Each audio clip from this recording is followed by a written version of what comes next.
Ya está aquí el Padre José de Jesús Aguilar Valdés, la voz amable de la radio. La voz amable de la radio. Esto es En tu Camino, en tu Camino, en tu Camino.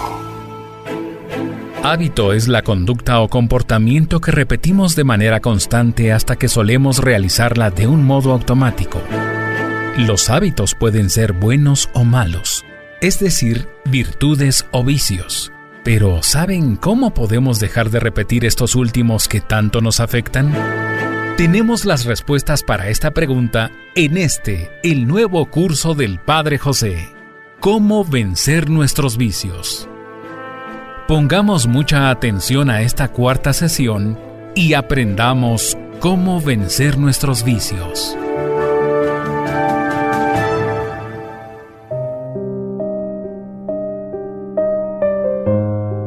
¿Qué tal, amigas y amigos? Espero que se encuentren muy bien.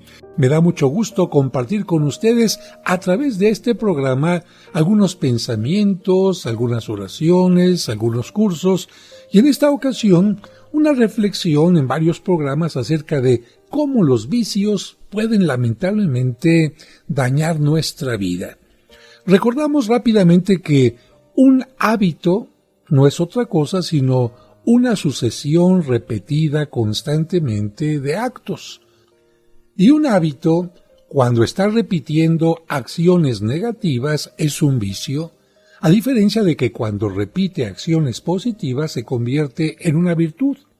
De tal manera que si tú quieres ser una persona virtuosa, lo único que tienes que hacer es esforzarte cada día constantemente de repetir, te advierto, no es fácil, pero sí de repetir acciones positivas, buenas, y en cambio si tú lamentablemente, quizás sin darte cuenta, estás repitiendo acciones negativas, entonces te estás haciendo una persona viciosa. Por esta razón, ya en programas anteriores hemos estado hablando de algunos vicios y hoy vamos a continuar hablando en primer lugar de uno que podemos considerar una atadura sin igual, y me refiero a la comodidad. Y es que, a pesar de la terrible pobreza tan presente y dolorosa en gran parte del mundo, mucha gente vive en la sociedad del confort. Esto tiene un origen positivo. Es que la ciencia y la tecnología nos prodigan cada día nuevos productos para remediar todas las incomodidades imaginables. Quizás una marca distintiva de nuestra época es la victoria de lo automático sobre lo manual. Claro, con pocas excepciones como el automóvil de transmisión manual y las cámaras fotográficas profesionales, pero muchas de las cosas, si te has dado cuenta, ahora parecen automáticas o de hecho más bien son automáticas. Y hay que aclarar que no somos mojigatos, que la búsqueda de una cierta comodidad no es ningún vicio, pero sí lo es el afán desordenado y egoísta de conseguir la comodidad.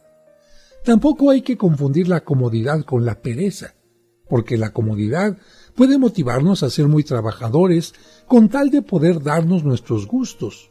Si cabe la comparación, la pereza nos lleva a la inactividad y la comodidad al disfrute. Y quiero insistir nuevamente en esto. No está mal buscar la comodidad, es decir, resolver problemas y hacerlos más fáciles. Sobre todo, como se dice popularmente, estar a gusto. No está mal buscar una casa que te ofrezca todo aquello que necesitas para vivir. No está mal usar una ropa adecuada para que te ayude también a estar caliente o un poco más fresco de acuerdo a los distintos climas.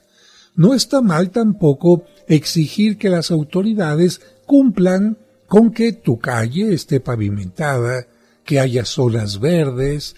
No está mal tampoco que en los comercios existan las normas, el orden necesario para que tú puedas comprar en este lugar. Como puedes ver, la comodidad no es algo malo. Sin embargo, recuerda que algunos bienes, cuando no los utilizamos bien, los podemos convertir en males.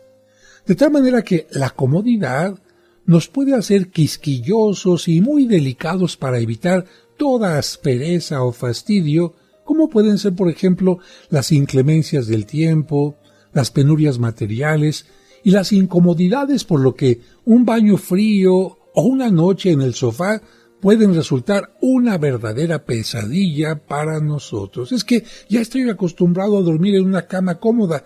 Llegó un visitante, me tengo que ir a dormir al sofá, pero qué fastidio, ¿no? O por ejemplo, estoy acostumbrado a tener un clima adecuado y tuve que viajar a una ciudad donde hace frío. ¡Ay, qué fastidio! Creo que esto empieza a hablarnos de que las cosas no están bien. La comodidad nos lleva a rehuir las acampadas y cualquier aventura al aire libre. ¿Por qué? Pues porque preferimos la serena quietud de nuestra casa que las asperezas de una montaña y el suave confort de unas pantuflas que unos botines de alpinista. Si tenemos posibilidad económicas, nos hospedamos siempre en hoteles de categoría con una buena cocina. La búsqueda de comodidad puede también invadir otros espacios como el trabajo, en el que solo aceptamos tareas agradables que no nos exijan sacrificio alguno.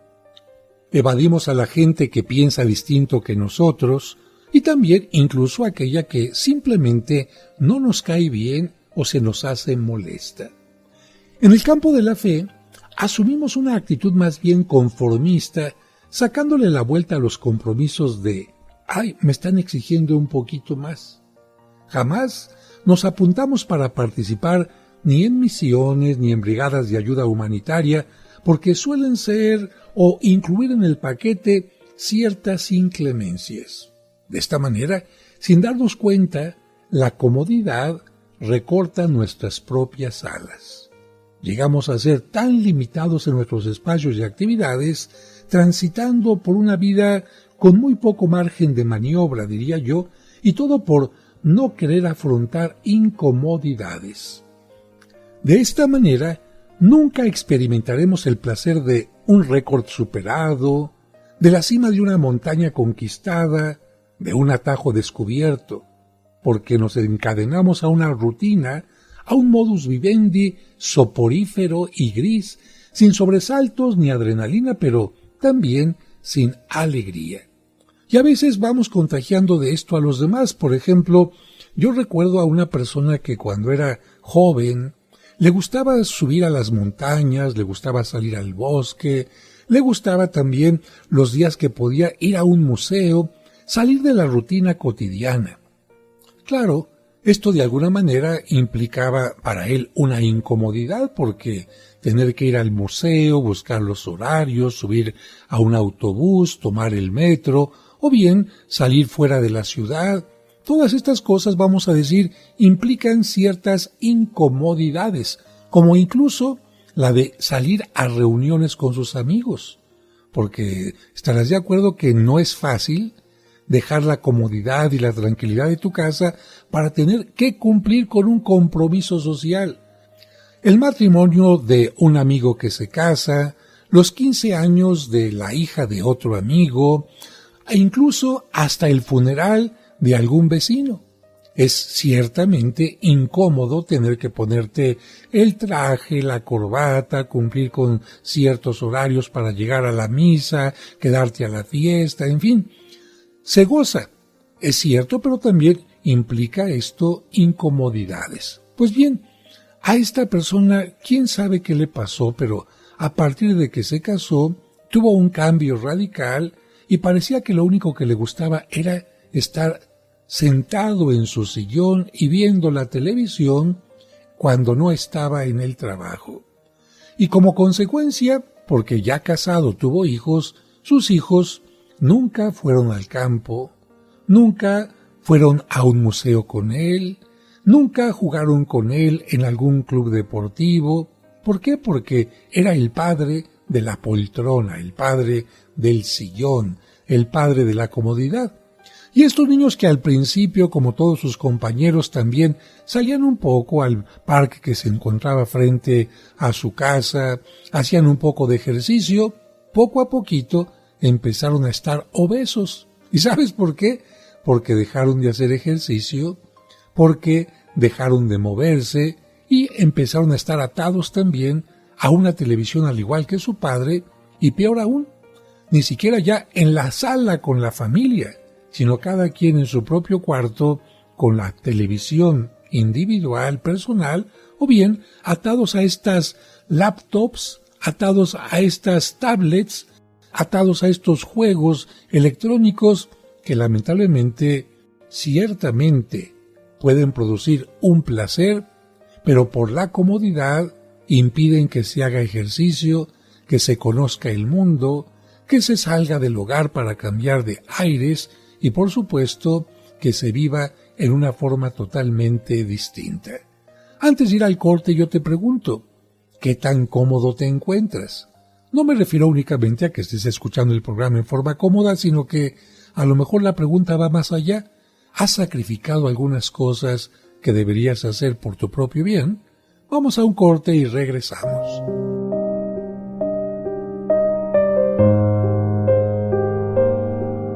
En un momento regresamos para seguir aprendiendo cómo vencer nuestros vicios.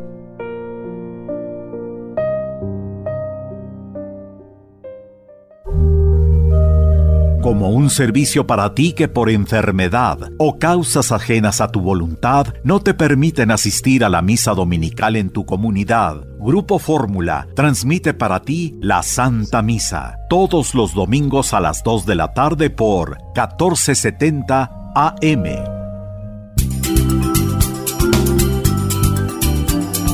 Estás escuchando En tu Camino. Con el Padre José de Jesús Aguilar Valdés, la voz amable de la radio.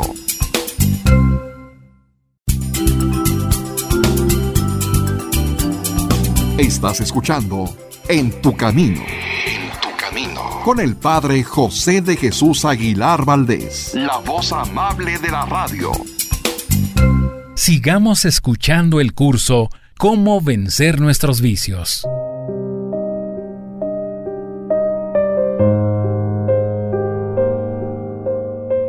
Muchas gracias por continuar con nosotros y estamos hablando del tema de la comodidad, de cuando la comodidad se puede convertir en un vicio que nos evita crecer. En el programa anterior estuvimos hablando de la pereza y como parte de la pereza decíamos que es hacer el mínimo esfuerzo para conseguir algo. En este caso, la comodidad también puede ser buscar únicamente lo que me agrada, lo que me es fácil, y esto no nos permite crecer. De hecho, la comodidad nos hace olvidar un principio básico de la superación personal. Te va a parecer fuerte esta frase, pero es muy interesante. Este principio personal de la superación es: haz lo que temes. Haz aquello a lo que le tienes miedo. Fíjate, comodidad es únicamente haz aquello que te gusta, haz aquello que es fácil, haz aquello que es placentero. Bueno, ¿y qué tal si cambiamos de frase y nos vamos a haz lo que temes? Recuerdo que un señor que tenía ya una edad superior a los 50 años, se preguntó un día a sí mismo qué es lo que más temía hacer en la vida. Y no tardó en adivinarlo, lanzarse con un parapente. ¿Qué es un parapente? Bueno, un deporte cercano al paracaidismo que consiste en lanzarse desde una pendiente elevada y descender planeando con un paracaídas. Este señor se propuso cruzar el umbral de los 60 años venciendo finalmente este miedo.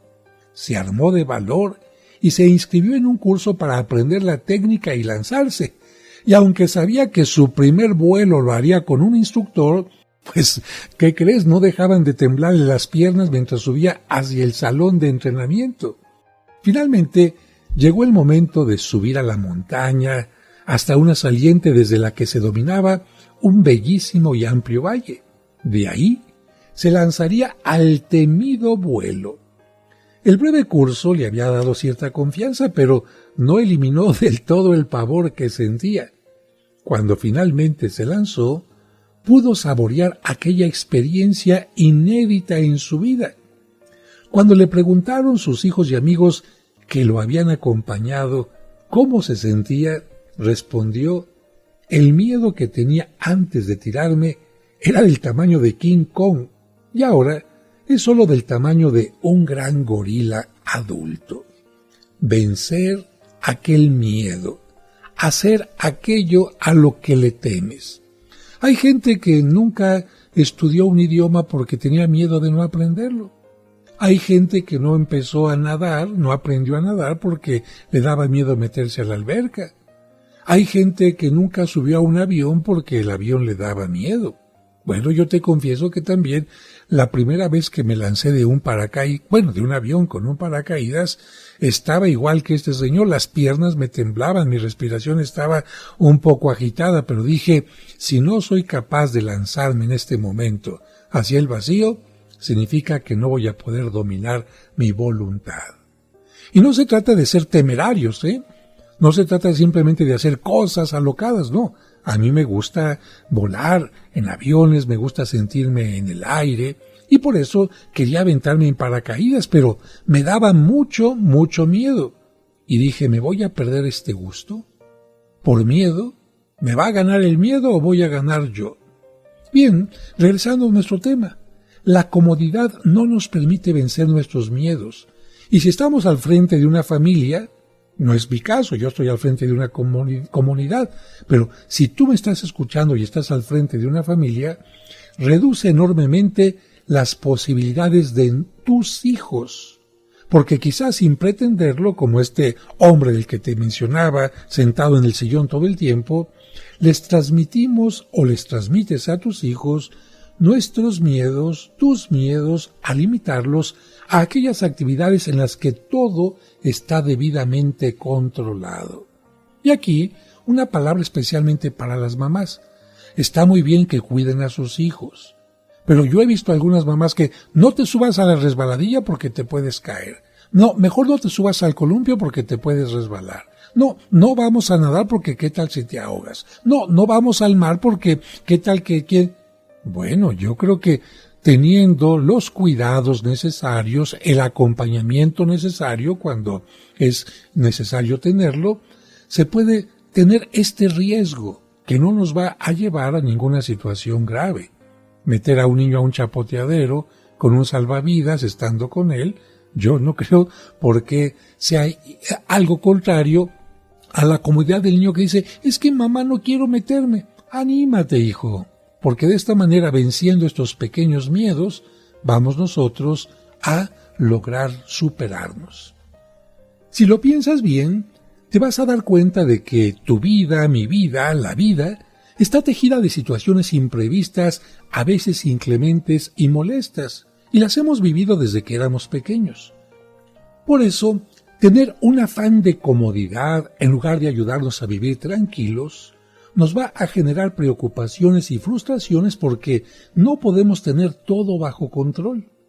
Y por último, la comodidad nos hace poco solidarios porque enfoca demasiado la búsqueda en nuestra propia comodidad y llegamos quizás a parecernos a los cangrejos ermitaños por no tener el valor de ceder nuestro espacio y sufrir también a favor de alguien más.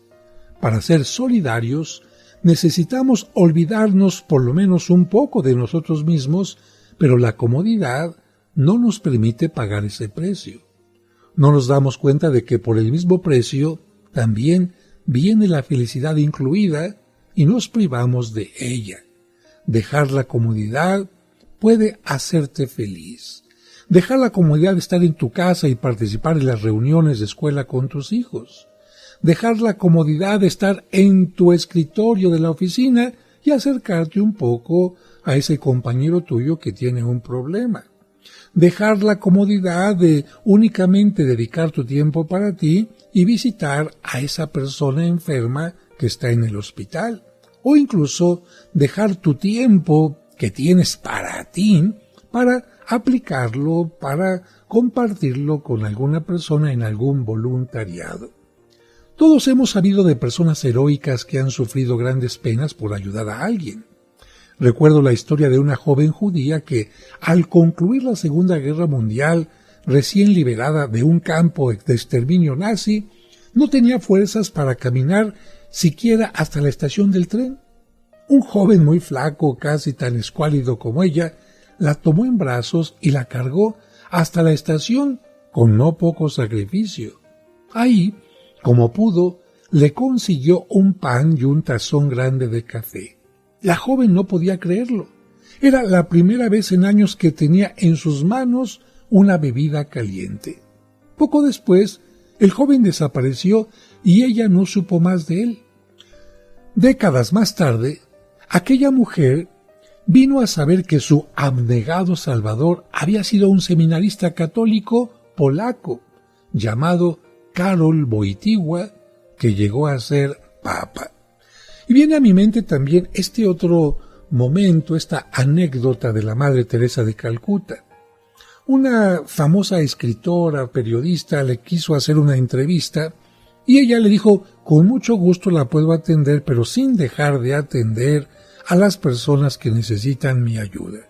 Así que le puedo ir respondiendo las preguntas mientras vamos caminando por la calle. La Madre Teresa tenía la costumbre de caminar por las zonas más pobres de aquella ciudad, ayudando a los más necesitados. Y ahí, a la mitad de la entrevista, se encontraron con un hombre que estaba en la calle, tirado, porque tenía sida y estaba en sus últimos momentos. Nadie tenía compasión de este hombre que tenía apenas algo de ropa que lo cubría y estaba lleno de excremento, porque le faltaban fuerzas para caminar y estaba totalmente bastido con su propio estiércol. Cuando se acercaron, la periodista se alejó. Ella no pudo aguantar el hedor de el excremento, ni tampoco ver aquella escena que era repugnante para sus ojos. Una persona totalmente disminuida, tirada en el suelo, rodeada por moscas, con un mal olor. Bueno, se retiró. Mientras tanto, la Madre Teresa se acercó, pidió cerca, en algún establecimiento, un poco de agua, se quitó parte de su manto y empezó a limpiar a aquel hombre, a darle un poco de alimento, de agua, y finalmente aquel hombre, como estaba ya en sus últimos momentos, murió en sus brazos. Todavía ella se puso a hacer un poco de oración y después de dejarlo limpio, para que nadie tuviera excusas de no poderlo recoger en una ambulancia, llamó a la ambulancia. Después de esto, se lavó muy bien las manos la Madre Teresa y fue cuando se acercó la periodista y le dijo: «Madre, yo no haría ni por todo el oro del mundo lo que usted hizo». Y la madre le contestó: «Yo tampoco. Yo no hago esto por todo el oro del mundo. Esto simplemente se hace por amor, no por comodidad». Vamos a un breve corte y regresamos enseguida. En un momento regresamos para seguir aprendiendo cómo vencer nuestros vicios.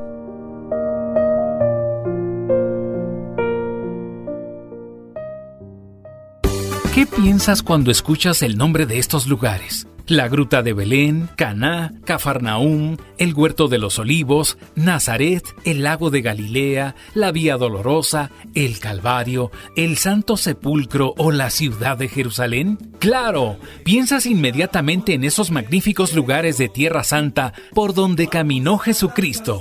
Tú puedes conocerlos y estar ahí. Ya están pisando nuestros pies, tus umbrales, Jerusalén. Entonces, no dejes pasar la próxima peregrinación a la Tierra Santa, que iniciará el 17 de abril del próximo año, donde te acompañará el Padre José de Jesús como guía espiritual. Pide informes al 55 46 06 6676 o al 55 46 06 6476. Llama y aparta tu lugar en la próxima peregrinación, porque Tierra Santa te espera. Únete a nuestro grupo para conocer Tierra Santa y cuando abras la Biblia dirás: yo estuve en ese lugar.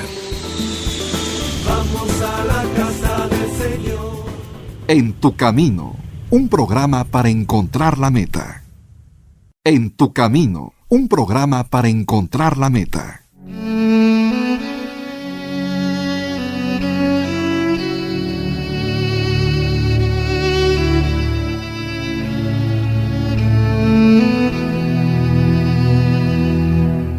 Señor, gracias por esta semana que está terminando. Gracias por lo que los niños han aprendido en la escuela y los maestros les han compartido. Gracias por el trabajo de padres y madres que permite a los hijos tener casa, vestido y sustento. Gracias por la mano amiga que ha hecho más fácil el momento amargo. Gracias por todos tus beneficios, especialmente por la fe que nos permite sentir tu mano paterna. Amén.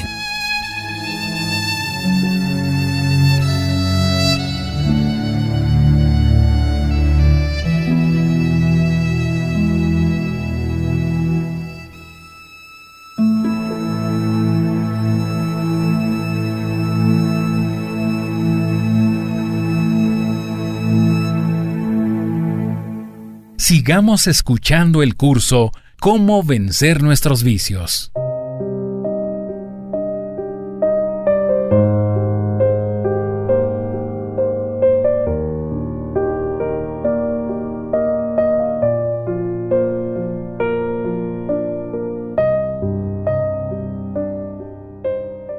Muchas gracias por continuar con nosotros y hemos estado hablando de la comodidad. Y como en los programas anteriores, no nos vamos a quedar únicamente en hablar, sino también en cuestionarnos. Viene, por lo tanto, el momento de las preguntas que cada uno de nosotros nos tenemos que hacer. ¿Para qué? Si nos damos cuenta que estamos en un error o estamos mal, pues ya lo tenemos anotado para poder esforzarnos en cambiar. A menos que te la quieras pasar muy cómodamente. Bueno, preguntas. ¿Evito sistemáticamente cualquier incomodidad? ¿Me irritan los climas adversos, la lluvia, el frío, el calor? ¿Hacen que me enoje sin control? ¿Tengo habitualmente necesidades especiales que me impiden adaptarme a las circunstancias? ¿Evito acampar al aire libre? Me descorazona imaginar siquiera las incomodidades propias de ir a una excursión.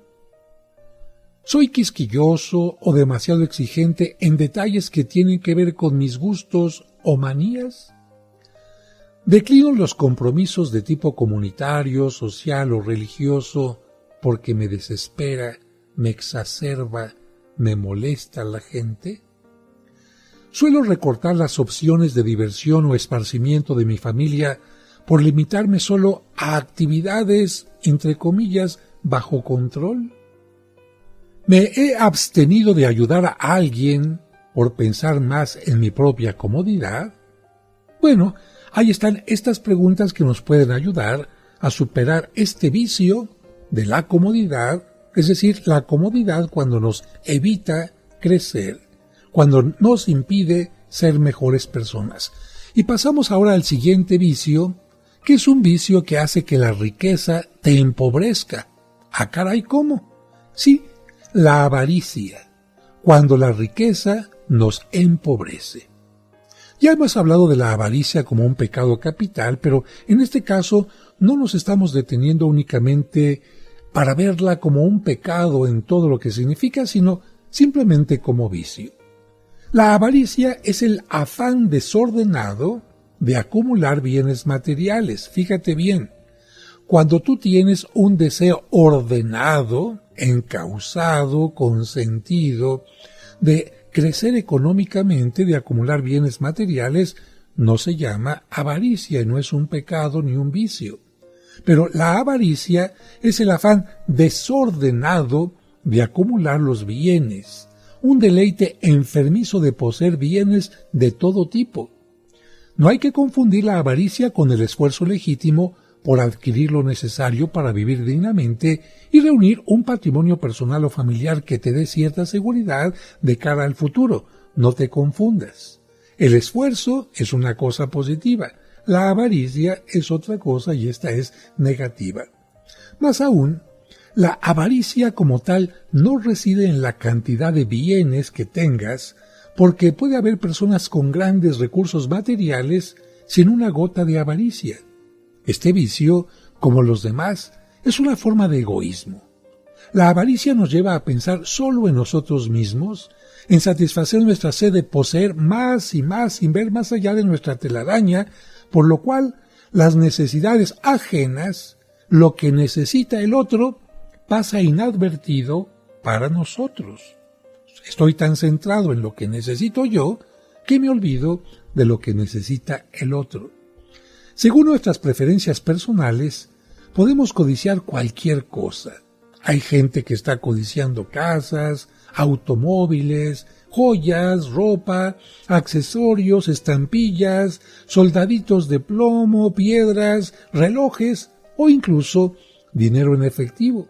¿Se acuerdan algunos de ustedes de aquellos cómics, aquellos cuentos, como se decía, donde salía el rico MacPato? Bueno, ¿cómo es posible que el papel moneda existe en nuestros sentidos? No lo sabemos, pero el codicioso goza viendo y acariciando sus billetes, contándolos una y otra vez, o ahora sus tarjetas de crédito, como si se trataran de un verdadero objeto de placer. La avaricia suele entrarnos por los ojos. Todo lo que brilla nos parece oro. Todo lo que parece fastuoso, interesante, atractivo y más si es único en su especie. Y estamos dispuestos a pagar lo que sea con tal de convertirnos en el único poseedor de algún artículo. Quizás algunas pinturas de dudoso valor artístico han alcanzado precios fuera de toda imaginación en las subastas. ¿Por qué?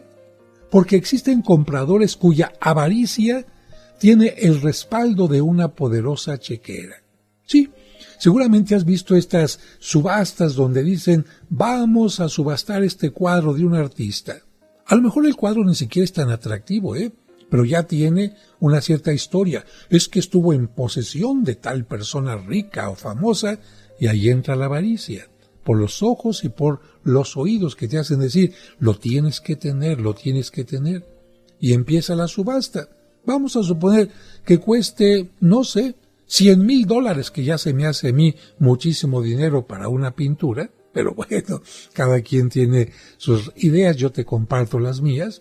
Bueno, empieza la subasta, ¿quién da más? Llegaron a 200,000, 300,000, 400,000, 1,000,000, 2,000,000, 5,000,000, y dices tú, uy, capaz que si el pintor hubiera visto que iban a pagar esto por su obra, se vuelve a morir. Evidentemente que el arte es hermoso, tiene cierto valor, pero cuando la avaricia entra, lo único que le importa a la gente que está luchando por tener ese cuadro no es el cuadro, sino decir yo lo tengo. La avaricia se instala en nuestro corazón y es el que se apega. Se ha comparado el corazón humano con un tubérculo como la papa, porque echa raíces en todas direcciones. Sin embargo, en la búsqueda de lo singular y ostentoso, muchas veces nos equivocamos.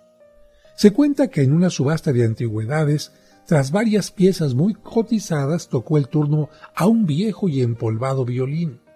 La algarabía cesó de repente. $50, abrió el subastador. Pero no hubo respuesta. Nadie daba nada por aquel desvencijado violín.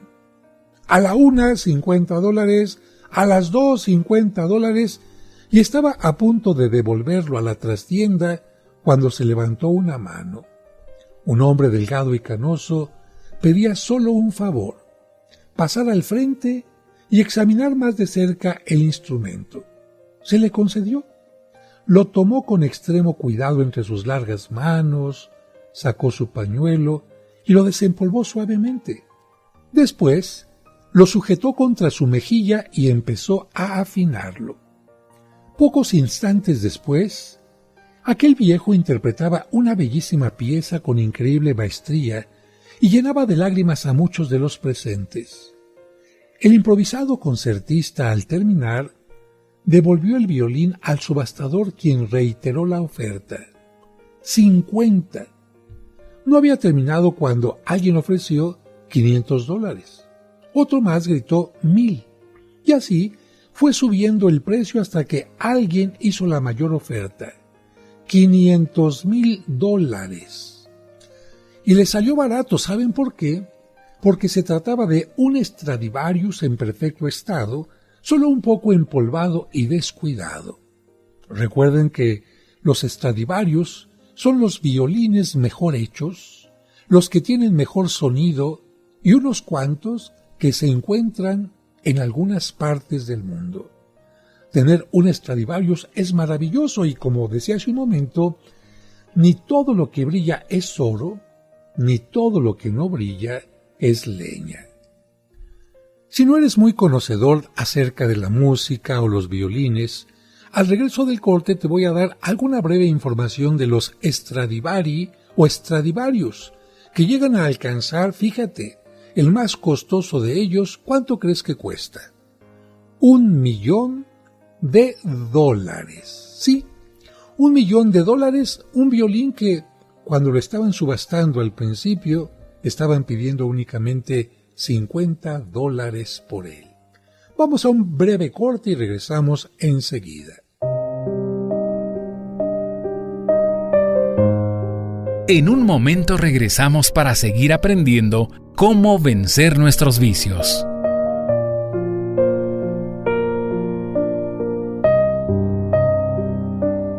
Y recuerda que tú nunca estás sola o solo porque, de una u otra manera, Dios siempre se hace presente en tu camino.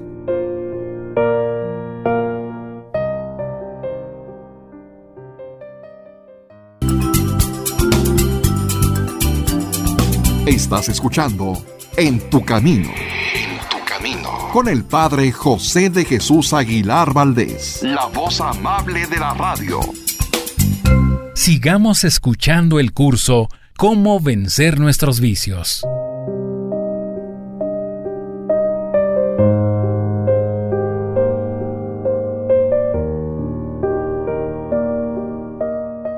Muchas gracias por continuar con nosotros.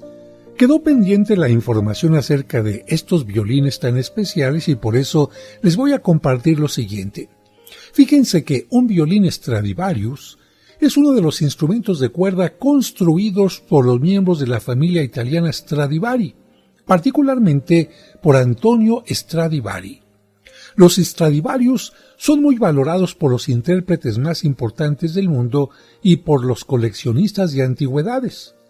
Las características sonoras e individuales de estas obras de arte son consideradas únicas y a menudo los instrumentos se identifican por el nombre de alguien, generalmente un músico famoso que fue su propietario o que simplemente lo utilizó en algún momento por sus interpretaciones. ¿Por qué son tan valiosos estos instrumentos? Estudios modernos, y muy serios por cierto, avalan que son los mejores conocidos en toda la historia de los violines. Entre las explicaciones sobre la calidad de su sonido, se incluye el uso de una laca especial en primer lugar, en segundo lugar, de un tratamiento químico de la madera. La tercera parte es las distintas formas de secado de la misma o bien del uso de una madera muy añeja. Un estudio de las universidades de Columbia y Tennessee sugiere que se usó madera de árboles que tuvieron un crecimiento más lento de lo normal debido a un ciclo solar que produjo inviernos largos y veranos menos calurosos de lo habitual. ¿Pero en qué tiempo? ¿Se imaginan? Yo creo que no. Durante la llamada pequeña edad de hielo. Por lo que la madera en aquella época fue más densa. Y gracias a estos estudios podemos comprender cómo simplemente la madera que se utiliza en un instrumento musical puede hacer que este instrumento ofrezca a la gente un sonido increíble. Pero vamos a continuar nosotros con el tema que estamos tocando antes de terminar este programa y recuerdan, el tema es la avaricia. Algunos comparan la avaricia con una sed insaciable. ¿Por qué? Porque como cualquier vicio también nos daña. Nos ocurre lo mismo que al hidrópico. Cuanto más bebemos, más sed nos da. A propósito de esto, para quienes no saben qué es la hidropesía, es un edema o retención de líquido, acumulación de líquido claro en los tejidos o cavidades del cuerpo. no constituye una enfermedad independiente, sino más bien es un signo clínico que acompaña a diversas enfermedades del corazón, riñones y aparato digestivo. Pero una persona hidrópica toma agua y mientras más agua toma, más sed le da. Como también dice la Biblia, quien ama el dinero no se harta de él. Para quien ama la abundancia no bastan ganancias. Podemos incluso arruinarnos con tal de seguir acumulando lo que en realidad no necesitamos. La avaricia es una esclavitud. Más que poseer, nuestras pertenencias nos poseen a nosotros. Nuestro corazón se apega de tal modo a ellas que perdemos la libertad propia del espíritu. Este apego afectivo interior tiene también su proyección exterior en el apego efectivo que nos impide compartir nuestros bienes. Así, nos privamos de uno de los más grandes placeres de la vida, que es la generosidad. La avaricia se combate precisamente con generosidad. La avaricia también nos vuelve presumidos. En este sentido, la avaricia se acerca a la vanidad bajo la forma de ostentación. Sin embargo, aquí el matiz es diferente. No presumimos para proyectar nuestra imagen, sino para hacer gala de lo que poseemos. La avaricia no lleva a ninguna parte. Al polarizar nuestro impulso vital a la posesión de más y más cosas, hace que descuidemos otros aspectos esenciales de la vida. Suele suceder que, cuanto más nos enriquecemos con bienes materiales, más nos empobrecemos como personas. Todos hemos escuchado alguna vez la fábula del rey Midas. Fue un hombre que creció obsesionado por la riqueza, particularmente por el oro. El dios Baco le concedió al fin su mayor deseo, que todo lo que tocara se transformara en oro. Y todo iba muy bien, lo recuerdan ustedes en esta historia, hasta que quiso beber, comer y dormir. Todo se convertía en oro puro, duro y frío. Quería comer, el alimento se convertía en oro, no podía comer. Quería beber, el agua se convertía en oro, no podía beber. Quería dormir, iba a la cama y los colchones mullidos se convertían en oro frío y por lo tanto no podía dormir. La avaricia tiene un efecto paradójico. Poseyéndolo todo, nos sentimos vacíos. Y tarde o temprano nos damos cuenta de que nada es capaz de saciar la sed de nuestro ambicioso corazón, como el hidrópico, que mientras más bebe, más tiene sed. Y es que ningún bien material, en la cantidad que sea, pensémoslo bien, está hecho a la medida de nuestro corazón, porque nuestro corazón tiene aspiraciones trascendentes que ningún bien material, ninguna cosa puede saciar. Por eso hay tantas personas que están llenas de objetos, de cosas, pueden comprar lo que sea, pero están solas y sobre todo tienen una gran vaciedad, un gran vacío en el corazón. El avaro, poseyéndolo todo, se siente insatisfecho. Cuenta una antigua alegoría judía que, una vez, un hombre muy rico pero tremendamente solo porque nadie se acercaba a él, fue a pedirle un consejo a un rabino. El rabino tomó la mano de aquel hombre, lo acercó a la ventana y le dijo: «Mira». El rico miró por la ventana a la calle y el rabino le preguntó: «¿Qué ves?». El hombre le respondió: «Veo gente». El rabino volvió a tomarlo de la mano y lo llevó ante un espejo y le dijo: «¿Qué ves ahora?». El rico le respondió: «Ahora me veo yo». Entonces el rabino le contestó: «¿Entiendes? En la ventana hay vidrio y en el espejo hay vidrio, pero el vidrio del espejo tiene un poco de plata, y cuando hay un poco de plata, uno deja de ver a la gente y comienza a verse solo a sí mismo. Esa es la causa de tu soledad, que únicamente ves la plata y dejas de ver a la gente». Y vamos a terminar el programa de hoy con las preguntas, con el cuestionario ¿avaro yo? Sí, vamos a preguntarnos cómo estamos ante la avaricia. Vienen las preguntas. ¿Me siento insatisfecho con lo que tengo? ¿Envidio o codicio fácilmente las posesiones de los demás? ¿Soy un comprador compulsivo?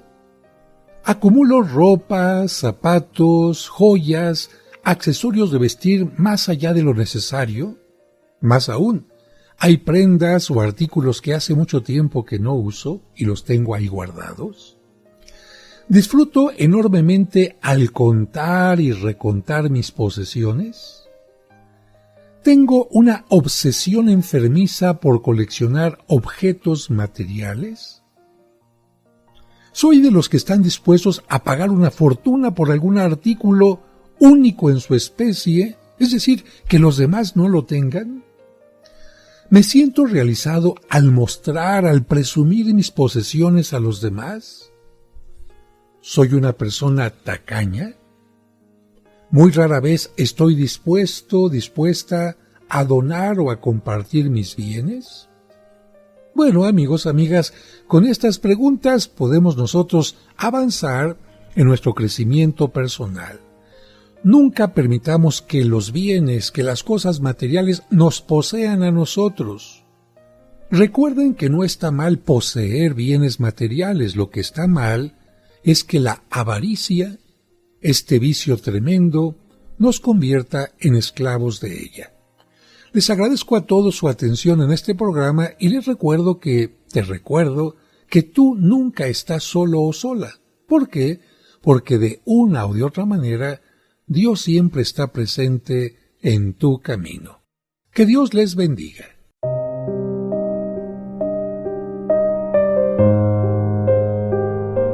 Por hoy terminamos nuestra sesión, pero el próximo lunes continuaremos aprendiendo cómo vencer nuestros vicios. Te esperamos.